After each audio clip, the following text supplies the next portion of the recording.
दोस्तों, ज़िंदगी कनेक्टेड में आपका एक बार फिर से स्वागत है। मैं अनुराग शर्मा आज की कहानी लेकर आपके सामने प्रस्तुत हूँ। कहानी का नाम है सांता आया। और इसे लिखा है मीनू त्रिपाठी ने। तो आइए शुरू करते हैं। सुबह जॉन के चेहरे पर मुस्कुराहट और उसके माता पिता के चेहरे पर चिंता थी। क्रिसमस को सिर्फ एक दिन रह गया था, लेकिन अभी तक जॉन के लिए वे उपहार नहीं खरीद पाए थे। माँ की बीमारी में जमा धनराशि खर्च हो चुकी थी। जॉन की स्कूल फीस और घर में 2 जून की रोटी का मुश्किल से इंतज़ाम हो पा रहा था। ऐसे में क्रिसमस का आना माता पिता के लिए एक चिंता का विषय है। ये जॉन समझ रहा था, क्योंकि कल रात उसने उनकी बातें सुन ली थीं। जॉन क्रिसमस में सांता का इंतज़ार करेगा, तो हम क्या करेंगे? जब माँ ने पिता से पूछा तो वे कुछ सोचकर बोले, कह देंगे कि हर साल हम ही सांता बनकर उसे उपहार देते हैं। इस बार पैसे न होने के कारण मैं उपहार नहीं दे पाऊंगा। अरे नहीं, ये ठीक नहीं होगा। उसका नन्हा मन दुखी हो जाएगा। कह देना कि सांता अगले साल आएगा और उसे 2 उपहार देगा। माँ ने घबराकर कहा। तो पिता बोले, उसे यूं बहलाने की जरूरत नहीं है। अब वह बड़ा हो रहा है, इतनी समझदारी तो आनी ही चाहिए।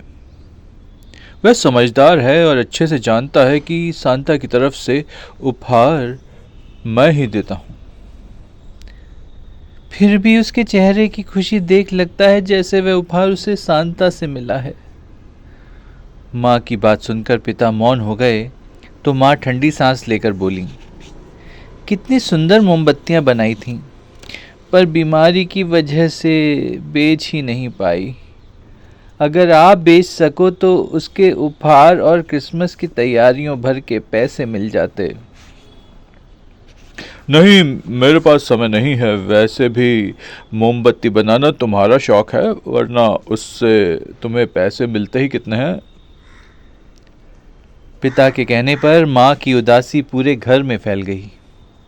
जॉन चुपचाप अपने कमरे में आकर आंखें मूंद कर लेट गया, पर देर रात तक उसे नींद नहीं आई। सुबह उसकी आंखें खुली तो उसने स्कूल बैग से किताबें निकालकर उसमें माँ की बनाई कुछ मोमबत्तियां डाल लीं। वैसे भी आज स्कूल में क्रिसमस मनेगा, बड़े दिन की छुट्टियां घोषित होंगी।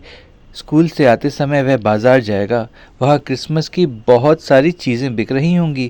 क्रिसमस ट्री, सांता क्लॉज वाली टोपी, मास्क, मोमबत्तियाँ। बस वहीं वह भी कुछ मोमबत्तियाँ बेचेगा। उसकी माँ की बनाई मोमबत्तियाँ बहुत सुंदर होती हैं, ज़रूर अच्छे दामों में बिक जाएंगी। इसी सोच में डूबा वो घर से निकला। रास्ते में इक्का दुक्का खुली दुकानें देखकर वो रुक गया। आज तो स्कूल में हाफ डे होने वाला है, क्यों ना यहीं रुक जाऊं और आने जाने वाले लोगों को मोमबत्तियां बेचने की कोशिश करूं। जॉन देर तक वहां खड़ा रहा। स्कूल न जाकर बाजार में खड़े खड़े वो घबरा भी रहा था। एक मन कह रहा था स्कूल चला जाए, दूसरा मन उसे मोमबत्तियां बेचने को उकसा रहा था। सुनो बेटे, सहसा जॉन को किसी ने पुकारा। उसने नजर उठाकर देखा तो कांप कर रह गया। सामने स्कूल के प्रिंसिपल सर खड़े थे। अरे तुम तो केवी पब्लिक स्कूल के स्टूडेंट्स हो ना? जी हाँ सर, वह हक बकाया। क्या हुआ, सब ठीक तो है ना? स्कूल के लिए लेट हो रहे हो? बैठो गाड़ी में, मैं छोड़ दूंगा, सर ने कहा। तो वह रुआंसा होकर अपना बैग छिपाते हुए किस तरह बोला, चला जाऊंगा सर। प्रिंसिपल सर ने उसे गौर से देखा, फिर बोले, नहीं, गाड़ी में बैठो, मैं स्कूल छोड़ देता हूं, वरना तुम्हें देर हो जाएगी। उनके सख्त स्वर को सुनकर वह चुपचाप आगे की सीट पर बैठ गया। डर के मारे सर्दी में भी उसे पसीना आने लगा। बैग तो खुद से वह यूं चिपटाया था मानो उसे छोड़ दिया तो मोमबत्तियां खुद ब खुद बाहर आ जाएंगी। स्कूल आते ही बिना धन्यवाद दिए वह स्कूल की ओर दौड़ गया। प्रार्थना सभा में क्रिसमस की बधाई के साथ स्कूल की छुट्टियां घोषित की गईं। तीसरे और चौथे पीरियड में क्रिसमस का आयोजन होना था, उसके बाद छुट्टी होनी थी। अब तो छुट्टियों के बाद ही वह मोमबत्तियां बेच पाएगा। यही सोचते हुए वह कक्षा में गया तो उसे संदेश मिला, चलो तुम्हें प्रिंसिपल सर बुला रहे हैं। यह सुनकर वो सर से पांव तक कांप गया। किसी तरह प्रिंसिपल के ऑफिस पहुंचा तो देखा वहां उसकी क्लास टीचर भी बैठी थी। आओ जॉन, प्रिंसिपल सर ने कहा तो वो आगे बढ़ा और सिर झुकाकर खड़ा हो गया। यह तुम्हारा बस्ता है? प्रिंसिपल सर ने उसका बस्ता उठाया तो उसकी जान निकल गई। यस यस सर, वह किसी तरह से बोला। आंखों में आंसू भर आए। इतनी सारी मोमबत्तियां क्यों हैं? इस बस्ते में तो किताबें होनी चाहिए। तुम्हें पता नहीं शुरू के 2 पीरियड में पढ़ाई होगी। अब तो जॉन फूट फूट कर रो पड़ा। उसका सारा राज कैसे खुल गया। वो सोच ही रहा था कि प्रिंसिपल सर बोले, यहाँ बैठो मेरे पास। मैंने आज सुबह फुटपाथ पर तुम्हें इधर उधर ताकते हुए देखा था। जिस तरह से तुम बैग को अपने आप से चिपटाए खड़े थे, उसे देखकर मुझे तुम पर शक तो हुआ था। जॉन को हिचकी लेते हुए रोते देख वो प्यार से बोले, मैंने ही क्लास टीचर से कहकर बैग चेक करवाया। इसमें तो बहुत सुंदर मोमबत्तियां हैं। इतनी सारी मोमबत्तियां लेकर तुम स्कूल क्यों आए? बेचने के लिए सर। अब कुछ भी छिपाना उसके लिए मुश्किल था। स्कूल में? नहीं सर, बाजार में। पर क्यों? स्कूल बैग और यूनिफॉर्म में तो बच्चे स्कूल जाते हैं ना, सर बोले। यह सुनकर जॉन ने पिछली रात अपने माता पिता की सुनी बात सर को सुनाई तो वह भी उसके सिर पर हाथ फेरकर बोले, बेटे तुम्हारा इरादा नेक था लेकिन तरीका गलत। खैर अब ऐसा कभी मत करना। ये मोमबत्तियां यहीं छोड़ जाओ, स्कूल में लगाएंगे। तुम्हारी माँ ठीक हो जाए तो उनसे निवेदन करना कि वो ये कला हमारे स्कूल के बच्चों को भी सिखाएं। जॉन ने अपनी बाह से आंसू पोंछकर मुस्कुराते हुए सहमति में गर्दन हिलाई तो सर कुछ सोचकर बोले, नहीं, तुम अपनी माँ से कुछ मत कहना। मैं ही तुम्हारे घर आकर उनसे आग्रह करूंगा कि वो महीने में 1 या 2 बार आकर हमारे स्कूल में मोमबत्ती बनाना बच्चों को सिखाएं।